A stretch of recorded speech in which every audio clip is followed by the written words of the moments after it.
Hello, welcome to Sword Magic with Shannon. Today we are going to work on casting a circle. So before we get too far into it, I just want to remind you that if I ask you to do something that your body is saying no to, listen to your body, not to me. And if you need variations for anything, let me know in the comments and I'll create one and work it into a future video. Same thing with questions, requests, all of that stuff. Put it in the comments and I'll see if I can work it into a future video. And safety reminder to clear your dance space of small children, probably other humans in general, and small animals, so cats, dogs, what have you, and fragile items that you might be worried about knocking over, because as we're learning, we're going to be focusing on what we're doing with our bodies and not necessarily what's happening around us. So just making sure that you can create a really secure container for yourself for the next 10-15 minutes. And then maybe even a little bit longer if you want to hang out and play. There's always an invitation to hang out and play and create shapes and carve space with your blade, even beyond what I'm offering in these videos. So, you have permission to play. And with that, we're going to start our lesson for today. So, we're going to cast a circle. Casting circles. Why do we cast circles? We cast circles to create a boundary, to create a womb, a sacred container with which to do our magic. We're going to do the same thing with our swords. So just a quick plane reminder. We have wall plane, which is in front of you and behind you. We have wheel plane, which is on the sides, like the wheels of a car. And then we have floor plane and ceiling plane. We're going to be working mostly with floor and ceiling plane, but we'll see how far we get. Maybe we'll play with wheel plane also. And also, just a quick reminder of our sword anatomy. We have our pommel, we have our grip, quillion, ricasso. The sharp part or the beveled edge is your cutting edge. If you have a flat edge, this is your spine. If you have a curved blade, this is your recurve. Of course, this is your point. And then every sword will have a balance point. Whether it balances on its spine or not is a completely different story. But even if you have a straight blade, it will balance on the flat. This is the flat. So we're going to play with the angle of the flat of the blade today. So let's do the movement first, and then we'll do an energetic exercise, and then we'll put the two things together. So the movement we're going to do is we're going to take our sword, and we're going to, if you have two cutting edges, you're going to pinch the flat so that you're not touching the cutting edge. Even if it's not sharp, it's just a good practice to respect the energy of the sword, of that surface supposed to be sharp. So pretend it's sharp and don't touch it and pinch the flat. If you do have a spine, then you can balance this, the spine on your non-dominant hand.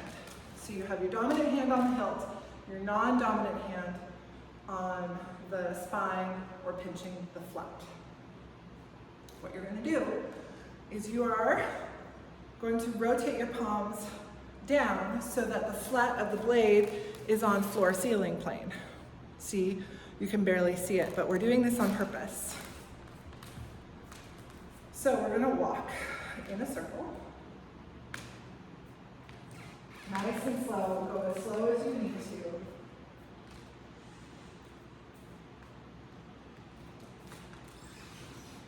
And your gaze can either be behind you looking at the point, or ahead of you looking to the space that you are about to take up, if that makes sense.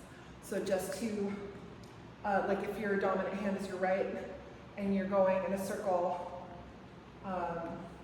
sunwise or otherwise clockwise, might look over your right shoulder. Or if you'd like, you can look at your point. Just making sure that your path is clear and you're not going to run into anything as you go into the circle. So that's the movement that we're going to play with to start with. What I want you to do next is we're going to put our swords in a grip called cradle, which is basically you're going to rest the sword in your forearm, in the crook of your arm, like a bouquet of flowers, and just hold it while we do our next exercise. So the next exercise is a grounding exercise, and then we're going to put these two things together. So I want you to just stand where you are. You can sit if you like. Make sure your feet are flat on the floor. And if you feel comfortable enough to close your eyes, go ahead and close your eyes. If that makes you feel unsafe in any way or uncomfortable, you can keep your eyes open and just soften your gaze to the floor in front of you. If it helps you to focus, to have physical feedback, you can place a hand on your chest, and we're going to tune into our breath. Letting the rest of the world just melt away.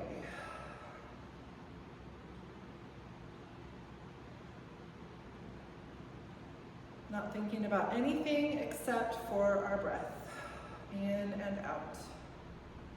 Letting the rest fall off of you like melted butter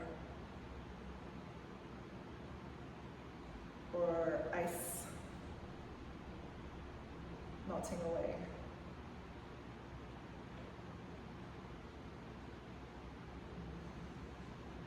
Let your belly relax. Let your booty relax. Let your jaw relax. Relax behind your eyelids. Relax your shoulders.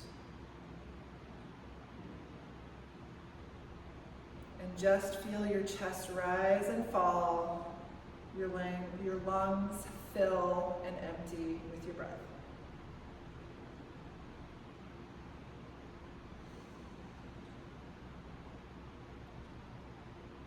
Two more.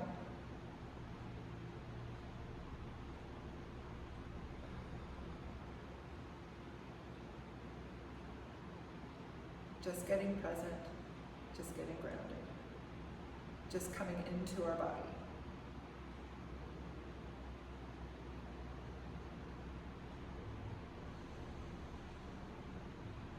Now I want you to tune into your feet. Feel their connection to the floor beneath you. This is important because we're going to be walking in a circle.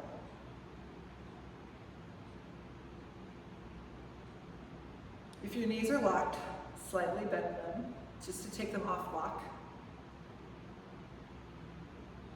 And notice where your weight is falling in your feet.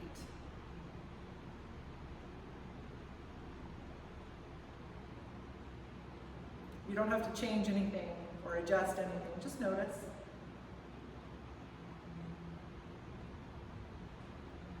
And then imagine, sense, or feel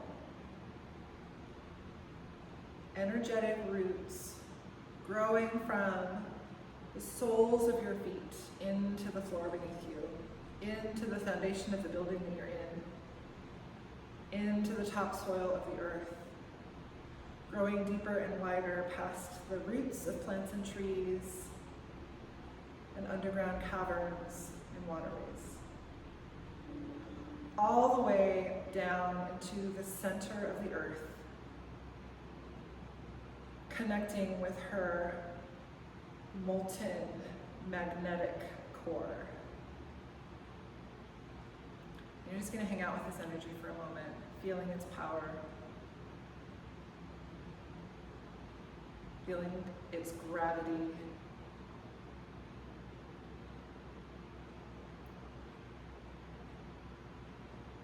And then on your inhale, imagine pulling some of that energy up through your roots, up past the underground waterways and caverns, up past the roots of plants and trees, up past the topsoil, through the foundation of the building you're in, and into the floorboards and into your feet.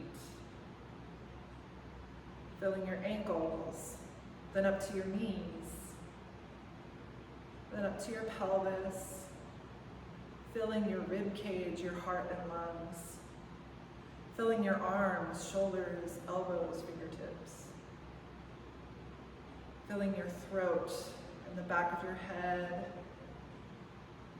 your lips, your nose, your eyes, your eyebrows. Letting this energy close over the crown of your head, cocooning you in this magnetic, nourishing, grounding earth energy.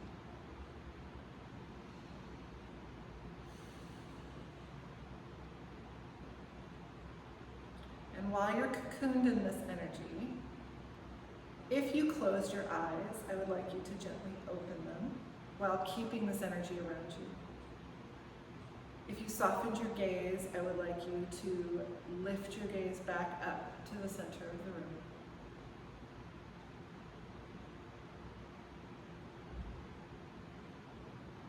And then I want you to take your sword in your dominant hand and decide which direction means casting a circle for you.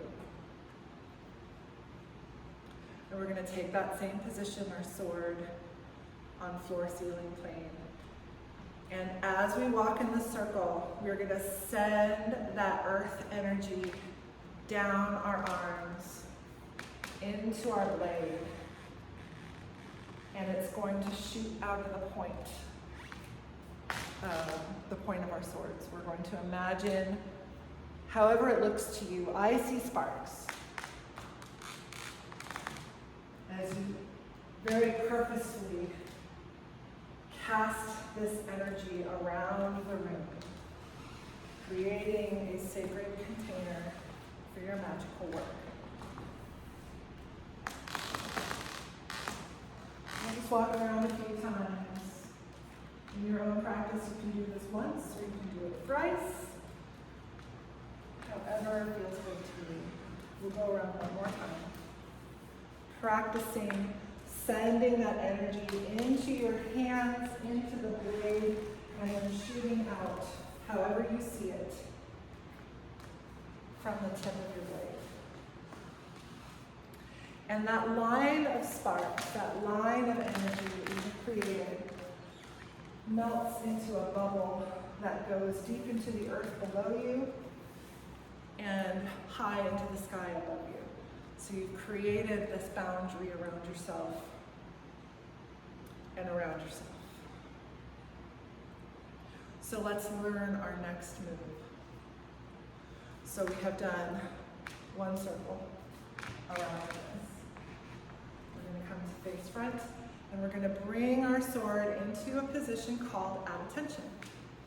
And we are going to continue our circle casting, but this time our flat is going to be on wheel plane, and we are going to do a simple turn in place, stepping around in a circle. Watch me. We're going to go, the turn is going to be turn, turn, turn, turn. And the blade is going to go down, up, overhead, and flat. So from the side, it will look like down, up, overhead, back. And we're going to end here at attention again. So again, that movement is, you're starting at attention, you're coming to a position called new moon. Then you're going to come to a position called waxing moon, which is the opposite of at attention. Then you're going to come to full moon. And when you're here, I want you to pay attention to your arms and your shoulders. If you cannot see your arms, I want you to bring your hands forward a little bit. So if you see me from the side, you can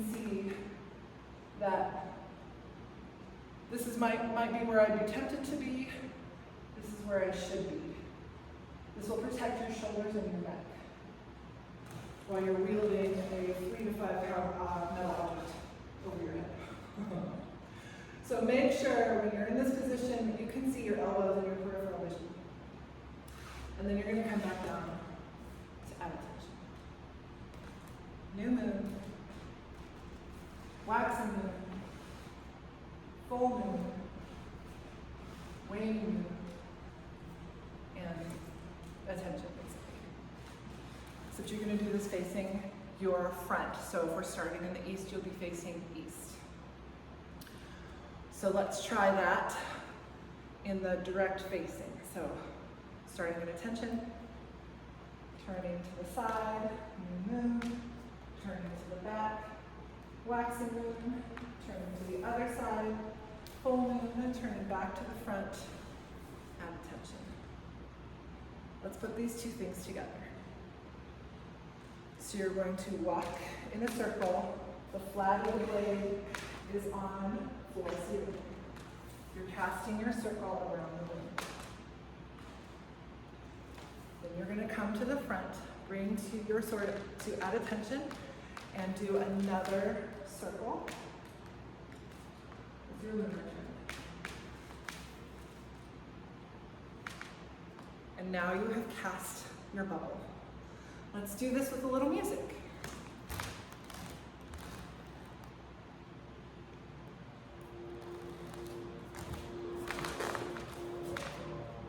Well, wait for the beat to drop.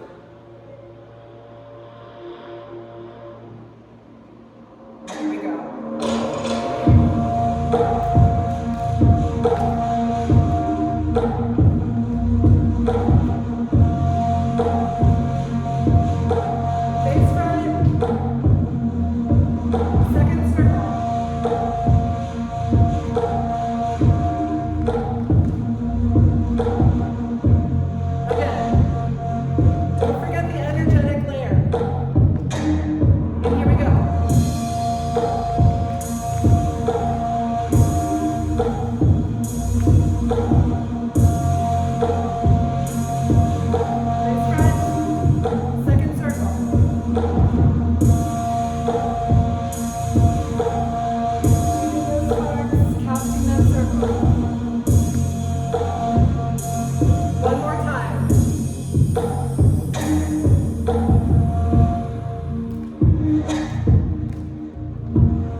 Circle casting. This is one of many ways you can cast a circle. You can just do this. You can just do this. You can do something else entirely. It's completely up to you. This is your practice. So again, my name is Shannon Burla. This format that you're dancing is called Sword Magic. If you would like to learn more from me, you can visit me at shannonburla.com, www.shannonburla.com. The link will be in the description, the show notes. What else? I do have some hybrid classes coming up, late spring, early summer, just sword dance technique. More belly dance focused, so if that's something that you are interested in, I would love to have you there. Registration for that is going to open in a couple of weeks. Right now, we are in the beginning of March, so by mid-March, that registration is going to be open. Yeah, I think that's all. Give me your questions. Tell me how this felt, and have fun playing. And I'll also put a link to this track so that you can work with it on your own if you like. And we'll continue working with this track as we build our ritual dance together over the next several videos. So have a wonderful rest of your day, whatever you're doing, day, evening, night, what have you. I hope that this has been empowering and fun for you, and I look forward to seeing you next time. Have a great rest of your day. Mwah.